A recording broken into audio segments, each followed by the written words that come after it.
¿Qué tal? Muy buenos días, bienvenidos a 30 minutos, gracias por compartir este espacio con nosotros. Ya se sabe que Canarias es tierra de volcanes y la Isla del Hierro nos lo ha venido a recordar. De este asunto vamos a hablar esta mañana. Tener conciencia del territorio en el que vivimos es algo que una nueva generación de canarios ha comenzado a experimentar a raíz de la erupción submarina de la Isla del Hierro. No solo ha venido a recordarnos dónde vivimos, sino que además ha sido un proceso de experimentación para los científicos. Se trata de la primera erupción en Canarias que se ha podido instrumentar desde el principio.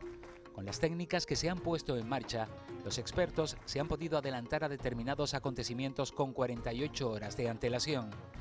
Aunque la erupción se dio por finalizada el pasado 5 de marzo, el volcán submarino aún se encuentra en su fase poseruptiva, en el que solo existe un proceso de desgasificación.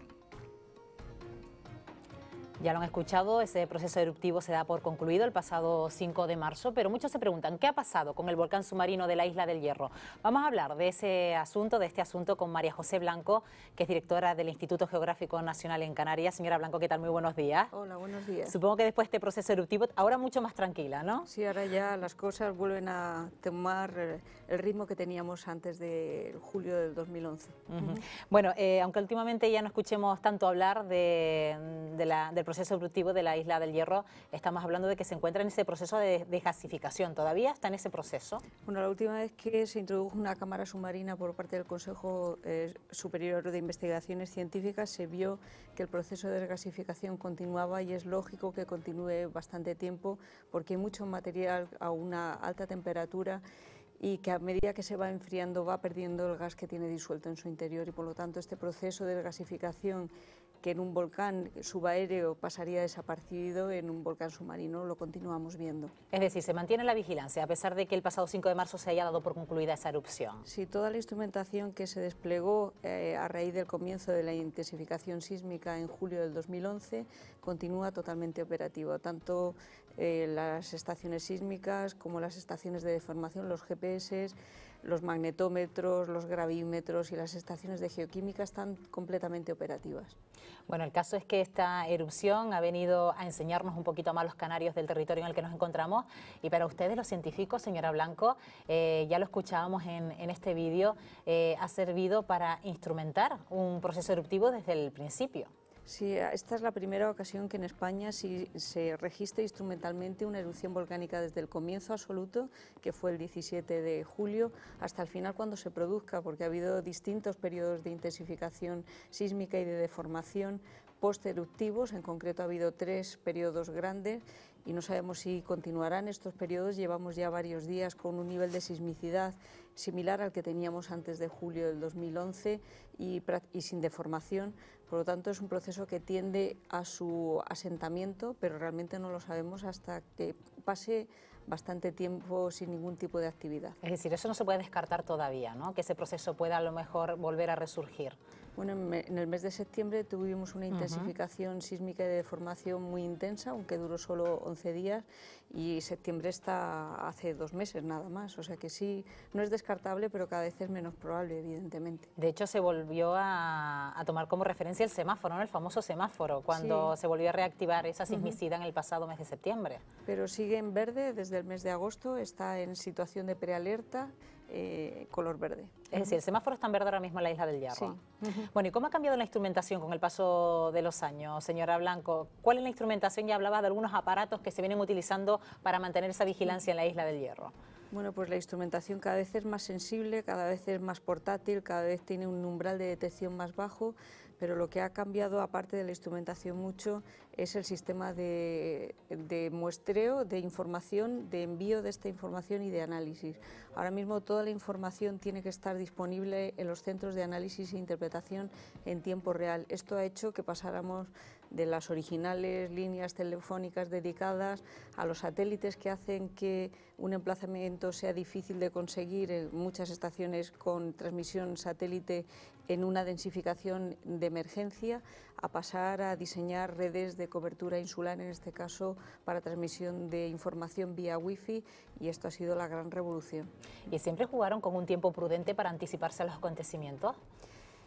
Bueno, no sabíamos qué tiempo íbamos a tener, obviamente, porque como hemos dicho es la primera vez que se registra desde el principio, pero en este caso la actividad sísmica empezó el día 17 de julio y la erupción el 10 de octubre, o sea que hubo 3 meses de anticipación previa y que permitió que el plan de emergencia, que estaba sin implantar todavía porque acaba de ser aprobado, se pudiera implantar y las medidas y los planes se desarrollaran totalmente. Este volcán también trajo o atrajo a científicos de otros lugares, teniendo en cuenta que se estaba produciendo ahora con una instrumentación ya más sofisticada y que era la hora de conocer un proceso, encima una erupción submarina que en ese momento a lo mejor no había sido estudiado un volcán de esas características al 100% en Canarias, ¿no? No, en Canarias es la primera erupción submarina en los más de 500 años de historia, pero sí que hay que tener en cuenta que Canarias tiene una singularidad respecto de otros sitios. Estamos acostumbrados a oír hablar de la erupción de un volcán, en concreto del Popo, del Chaitén, del Vesubio, del Stromboli.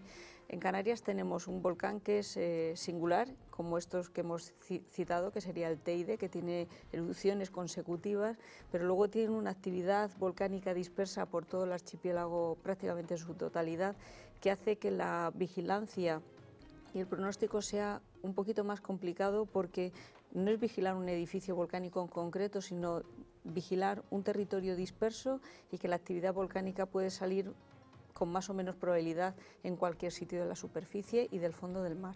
¿Y qué ha aportado científicamente el volcán submarino de la Isla del Hierro? Pues ha aportado primero el conocimiento de la actividad previa, la actividad eruptiva. Hemos visto además qué precursores son los que en este caso al menos se han comportado mejor y nos permite hacer entrenar los sistemas inteligentes, por ejemplo, de pronóstico para ver cuál es el pronóstico más adecuado o de qué manera se pueden analizar las series temporales de forma más correcta para mejorar los pronósticos. Bueno, el caso es que con esta erupción también los canarios nos hemos vuelto un poco más amigos de ciertas palabras que a lo mejor antes nos eran un poco extrañas a raíz de esta erupción. Se hablaba incluso de la elasticidad del terreno, en ese sentido, ¿qué papel juega la elasticidad de nuestra corteza terrestre para que la Isla del Hierro se abombara en esos determinados momentos? Cuando un territorio se somete a un estrés o a un esfuerzo, se comporta de distintas maneras. Primero, mientras su límite elástico se lo permite, se deforma elásticamente y así podemos tener que en el caso del Hierro han superado los 15 centímetros de deformación global, insular, pero cuando ciertos umbrales se superan localmente se producen las fracturas, que son los terremotos. O sea que el comportamiento elástico se ve en la deformación y el inelástico en la sismicidad. ¿Y eso vuelve a su lugar o ya la isla se queda de esa manera? Probablemente no vuelva. De los más de 15 centímetros ha recuperado aproximadamente 3, han vuelto hacia atrás 3 centímetros, pero el resto probablemente haya una nueva configuración de la isla, ya que a la intrusión magmática está ahí, sigue estando ahí. Bueno, esta erupción sirvió para diseñar un sistema de vigilancia volcánica. ¿Este sistema de vigilancia volcánica es diferente según qué proceso eruptivo sea? Sí, de hecho lo que se hace es tener un sistema que nos permita anticipar, como bien decías antes, una posible intensificación desde cualquier punto de vista de actividad preeruptiva, pero luego tenemos que tener la capacidad de densificar para poder estudiar mejor en detalle y con exactitud los fenómenos que están teniendo lugar.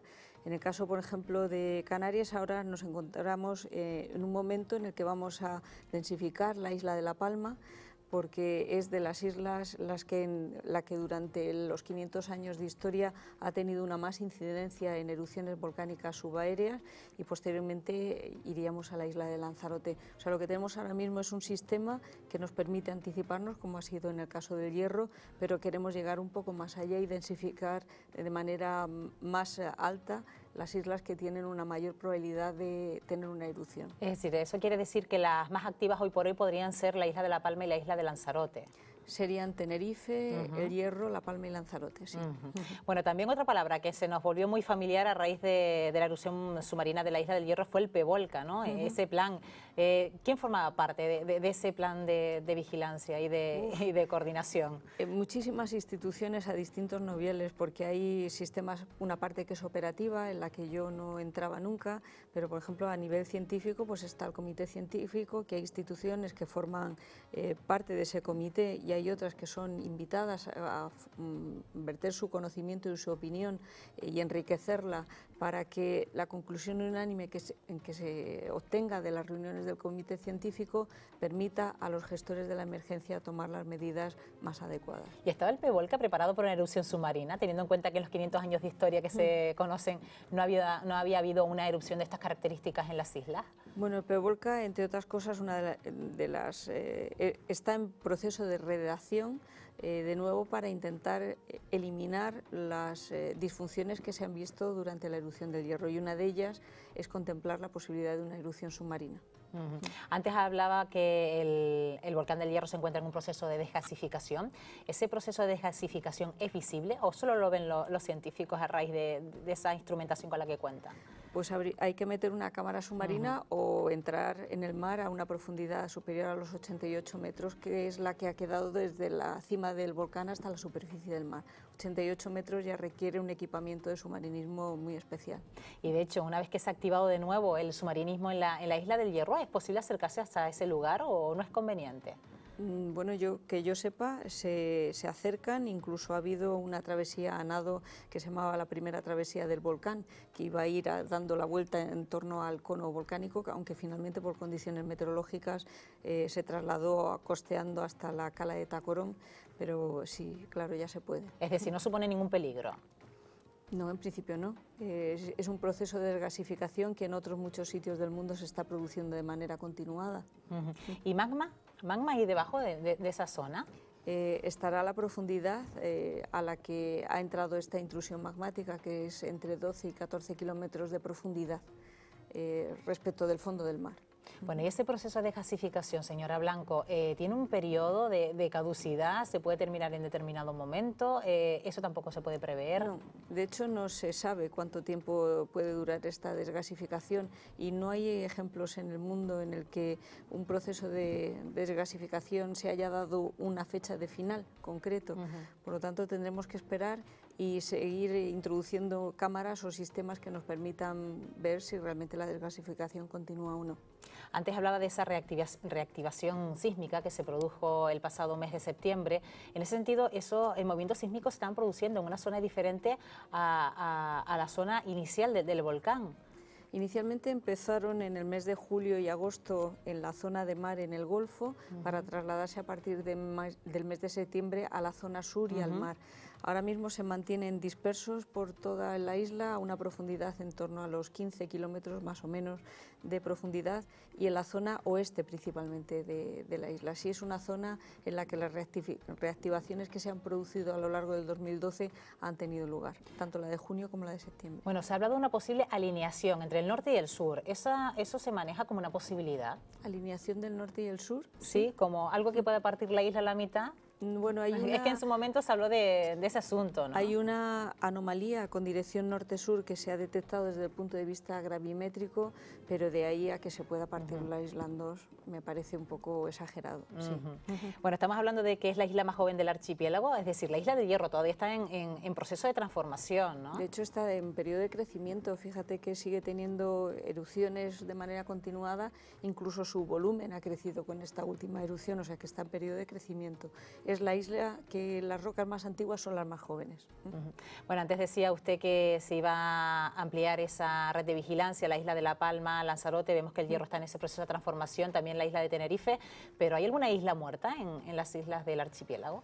Al tener una sismicidad y una actividad volcánica dispersa y solo 500 años de historia, es un poco arriesgado decir que en el resto de las islas que no han tenido durante este periodo histórico erupciones volcánicas no vaya a tenerlas, pero en principio la isla de Fuerteventura, Gran Canaria y, bueno, sobre todo La Gomera, quizá es la que menos actividad pueda tener, son las que menos probabilidades tienen de tener una erupción en su superficie, pero descartarlo yo creo que sería demasiado aventurado por el corto periodo de historia y la geología.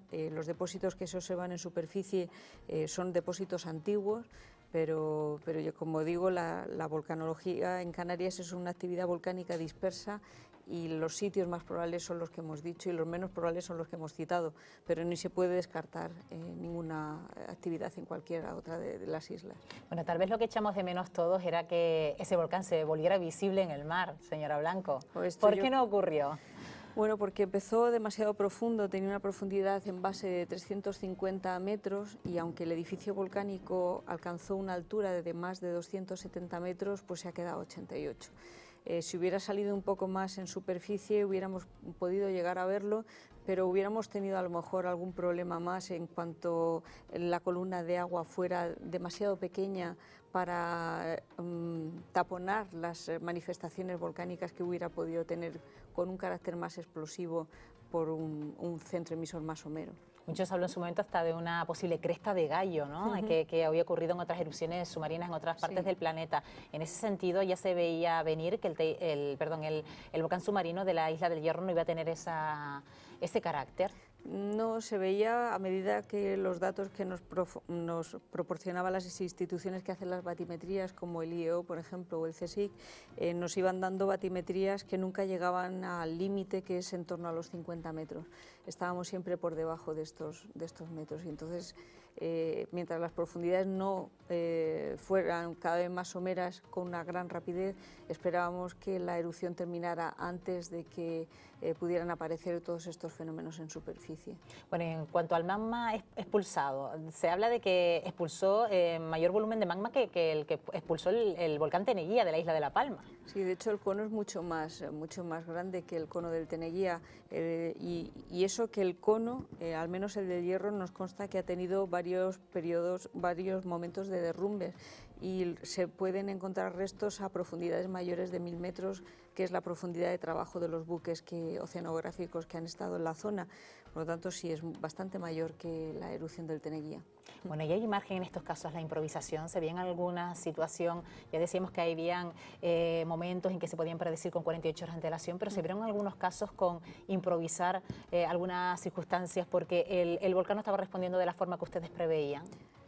Improvisar no sería el término quizá más correcto, sería tomar decisiones en ese momento en base al conocimiento que de manera instantánea te proporciona la instrumentación o lo que estás viendo, ¿no? O lo que está sintiendo la gente.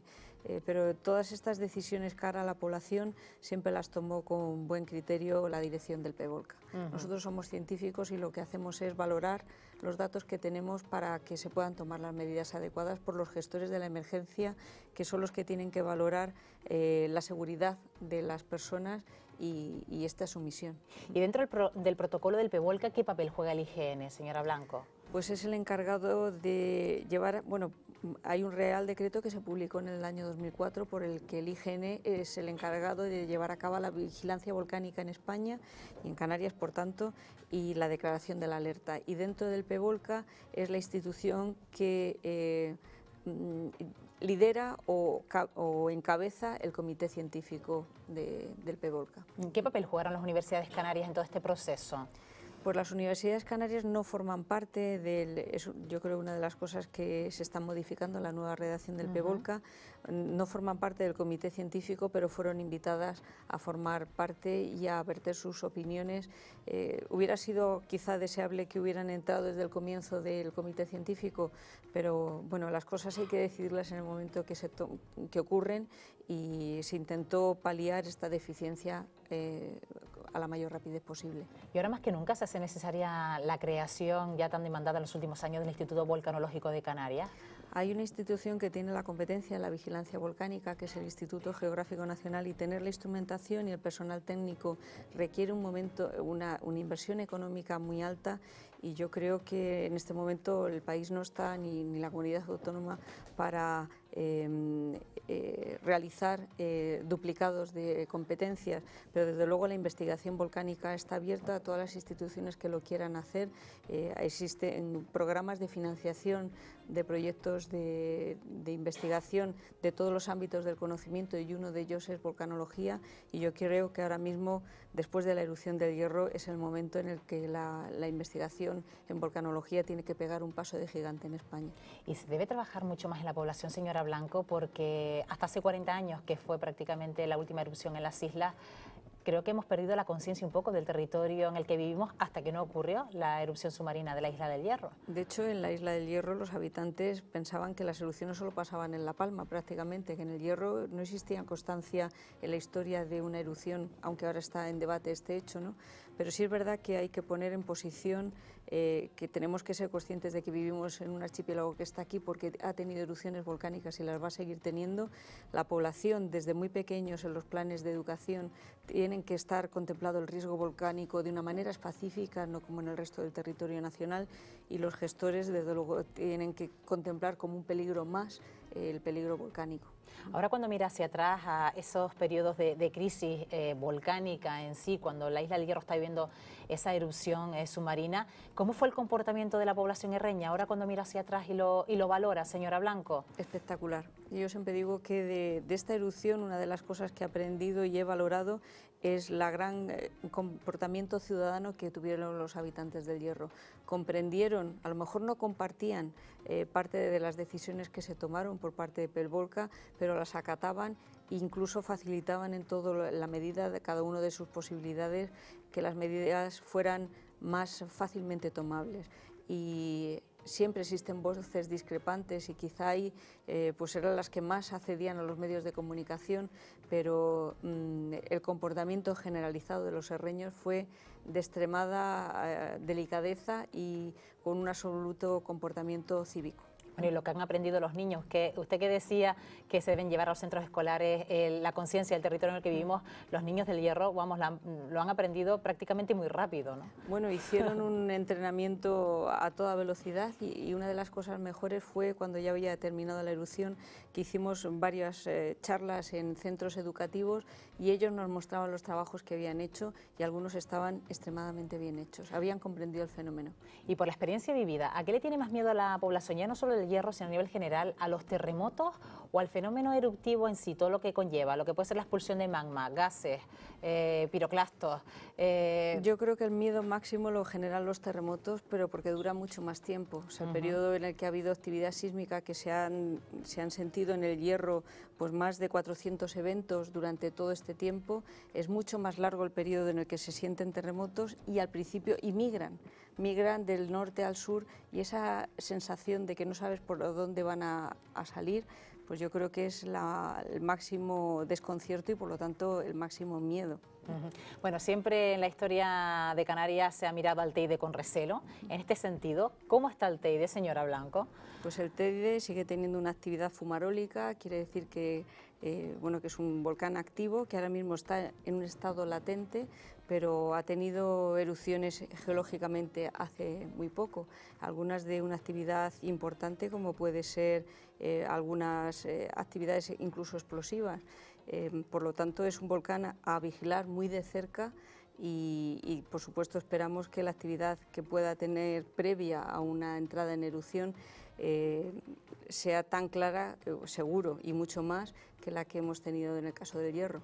La crisis de 2004 seguro que la recuerda muy bien, señora Blanco, donde se empezó a hablar de ese semáforo volcánico, también hizo saltar todas las alarmas. Sí, la crisis de 2004, bueno, entre otras cosas yo creo que valió para que los gestores se dieran cuenta de que el peligro volcánico no era algo que se quede en el papel, sino que puede ocurrir realmente, pero estamos hablando de órdenes de magnitud distintos al Hierro. Fíjese que en el caso del Tenerife en 2004 hubo 6 eventos sentidos, el máximo de una magnitud 3, y en el caso del Hierro estamos hablando de 400, el máximo de una magnitud 4,6. Y en cuanto a eventos, pues en uno 200 localizados y en el otro más de 16.000. Eso es otra cosa.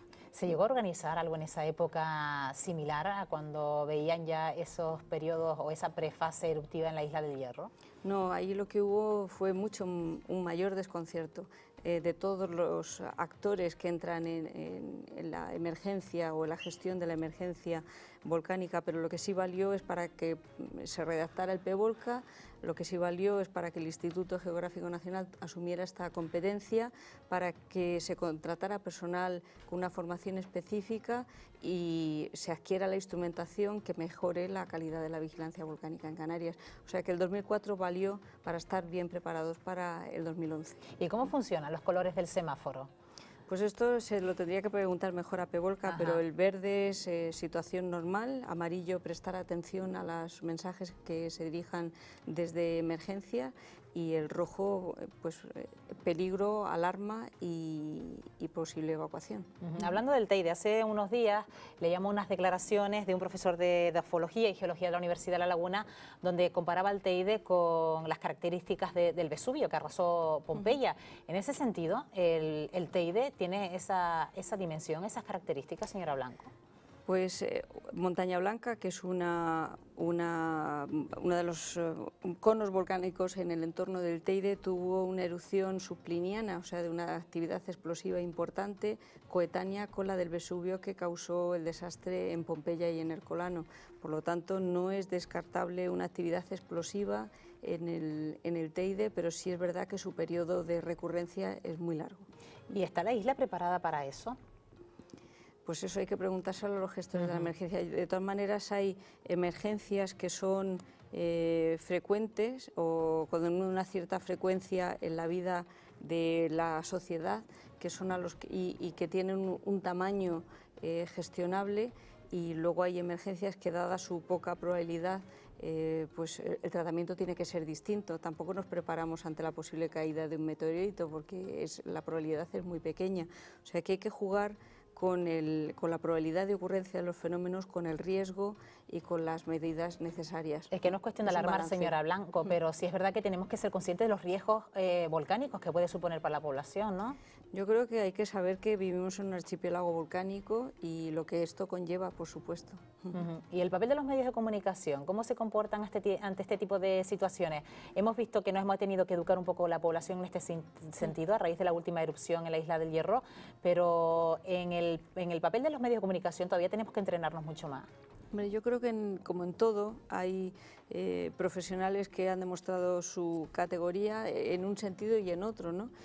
Ha habido veces que se ha hecho mucho daño a la economía del hierro con titulares que no tenían ningún fundamento ni científico ni técnico, y hay que ser muy cuidadosos porque se está manejando una situación de emergencia que conlleva la forma de vida de todos los habitantes de una isla. Entonces yo creo que los medios de comunicación han aprendido en conjunto a manejar una situación de emergencia que no requiere un titular, porque no va a ser algo como un fenómeno meteorológico que se desarrolla en pocos días, sino que es una situación que se mantiene incluso meses, y hay que ser muy cuidadoso porque puede tener una trascendencia muy importante un titular. Y por la situación geográfica que tiene Canarias, señora Blanco, ¿estamos exentos en Canarias de esos terremotos de gran magnitud? Ya no hablando de procesos volcánicos, sino más bien relacionados con las placas tectónicas. Estamos en un margen pasivo de la placa africana, lejos de los bordes, y los terremotos máximos, más grandes que constan en la historia, están siempre asociados a las erupciones volcánicas. Por supuesto, suponiendo que el contexto geodinámico se mantiene como el que conocemos hasta ahora mismo. Siempre están esos famosos terremotos que se producen entre Gran Canaria y Tenerife. En ese sentido, ¿se debe a fallas, señora Blanco? Lo que está publicado ahora mismo ascribe toda esta sismicidad a un sistema de fallas con dirección noreste-suroeste, pero hay otras teorías que lo explican en base al tamaño de las erupciones, de los edificios insulares de Gran Canaria y Tenerife. O sea que todavía hay muchas especulaciones corriendo, pero lo que está publicado es el sistema de fallas que citábamos anteriormente. ¿Y cómo se está comportando últimamente ese tramo ahí entre medio de Tenerife y Gran Canaria? Pues tiene menos actividad últimamente, quizá porque el contexto encuentra una vía de escape por otro sitio, o porque no existe una acumulación de tensión suficiente como para generar actividad sísmica entre Tenerife y Gran Canaria. Pero sí es verdad que durante el año 2011 y 2012 la actividad en torno a Tenerife, y en particular entre Tenerife y Gran Canaria, ha sido menor que en otros años.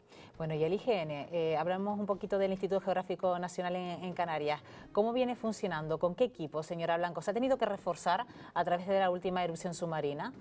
Pues si te refieres a nivel de personal, los que comentaba anteriormente que a raíz del año 2004 se contrataron técnicos y científicos con una formación adecuada, son los que están.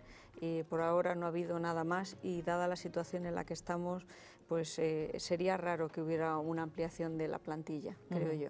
Y en cuanto a sismógrafos, los sismógrafos también han aumentado, en ese sentido siguen estando los mismos. No, hay muchos más, se adquirieron y se instalaron en la Isla del Hierro y ahora se están adquiriendo, intentando adquirir instrumentación nueva para instalar, como hemos dicho anteriormente, en La Palma y posteriormente en Lanzarote. O sea, si instrumentación se compra a medida que se va teniendo el capital disponible. Bueno, sabemos que estamos perfectamente vigilados, que se intenta incrementar esa red de vigilancia volcánica, ya no solo en la Isla del Hierro, sabemos que Tenerife, también Lanzarote y La Palma son esas islas que están prácticamente en el punto de mira, teniendo en cuenta que somos unas islas volcánicas. Señora Blanco, gracias por habernos acompañado esta mañana y darnos un poco a conocer cómo está la situación en la Isla del Hierro y un poco cómo es el trabajo del Instituto Geográfico Nacional. Gracias por dejarme explicar lo que estamos haciendo. Gracias, buenos días. Buenos días. Bueno, y ustedes que sigan en compañía de la programación de Televisión Canaria. Yo les espero en el siguiente programa. Que pasen un buen día. Adiós.